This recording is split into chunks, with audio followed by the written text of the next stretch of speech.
আসসালামু আলাইকুম রহমতুল্লাহ। দাখিল অথবা আলিমের প্রিয় শিক্ষার্থীরা, কেমন আছো সবাই?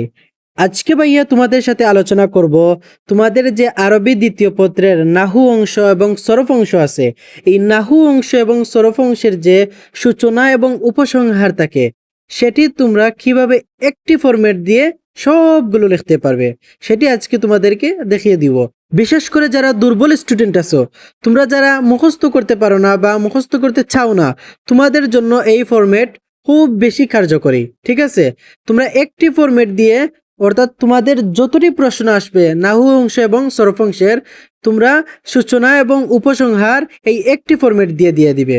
আশা করি তোমরা ভালো একটি মার্ক অর্জন করতে পারবে। ঠিক আছে ভাইয়া, তোমাদেরকে দেখিয়ে দিচ্ছি। ঠিক আছে, দেখো, প্রথমে দেখুন কি লিখবেন। দেখেন, প্রশ্নের উত্তর লেখা শুরু করতে যেভাবে লিখবেন সূচনা, অর্থাৎ আপনাদের প্রতিটি প্রশ্নে নাহু অংশ এবং সরফ অংশের সূচনা লিখতে হয়। ঠিক আছে, সূচনার জন্য আপনারা কি লিখবেন? দেখেন, নিচে দেয়া আরবিতে খালি জায়গায় ডট ডট দেয়া আছে, যে জাস্ট যে বিষয়ে প্রশ্ন দেয়া থাকবে তা লিখবেন।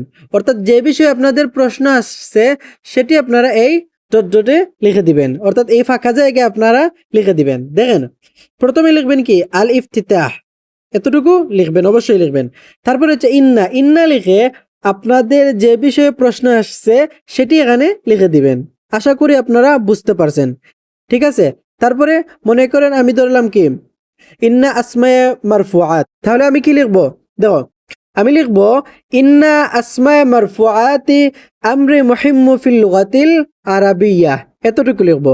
তারপরে লিখবো ফালাহু ইস্তেমালু কাসিরুন ফিল হায়াতুনাল ইয়াউমিয়্যা।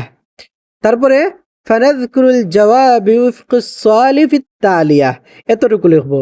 ঠিক আছে, তারপর থেকে আমাদের যে প্রশ্ন আসছে সেটি লেখা শুরু করে দিব। আশা করি আপনারা বুঝতে পারছেন।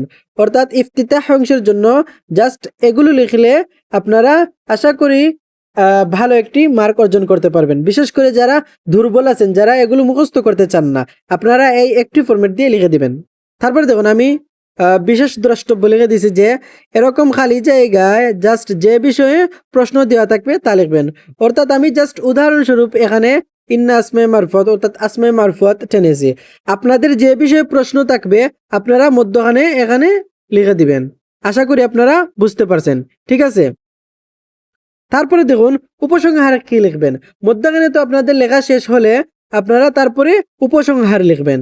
উপসংহারে কি লিখবেন? দেখুন, প্রশ্নের উত্তর লেখা শেষে যেভাবে লিখবেন, অর্থাৎ উপসংহার, প্রশ্নের উত্তর লেখা শেষ হলে খাতার একদম নিচে এই উপসংহার লিখে দিবেন। আপনারা আশা করি বুঝতে পারছেন। উপসংহার তো নিচে লিখতে হয়, তাই না? তারপরে দেখেন আল খাতিমা, উপসংহারে কি লিখবেন? আল খাতিমা। আল খাতিমা লিখে এখানে লিখবেন আমরে মুহিম্মু ফিল আরাবিয়্যা ফাআলাইনা আন নাহতাম্মু ফিত তালিমিয়্যা, এতটুকু লিখে দিবেন। ঠিক আছে, উপসংহারে এতটুকু লিখে দিলে আপনাদের হয়ে যাবে। ঠিক আছে, বিশেষ করে যারা দুর্বল আছেন, আমি বারবার বলতেছি, যারা দুর্বল আছেন আর যারা মুখস্থ করতে পারবেন তারা তো মুখস্থ করে ফেলবেন, আর যারা মুখস্থ করতে পারবেন না তাদের জন্য এই ফরম্যাটটি খুবই কার্যকরী। ঠিক আছে, আপনারা এই ফরম্যাট দিয়ে লিখে দিলে আশা করি আপনারা ভালো একটি মার্ক গেইন করতে পারবেন ইনশাআল্লাহ। আপনারা জাস্ট একটি ফরম্যাট দিয়ে আপনাদের সূচনা এবং উপসংহার লিখে দিবেন। আশা করি আপনারা বুঝতে পারছেন।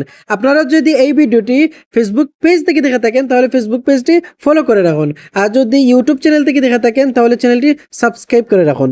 ধন্যবাদ।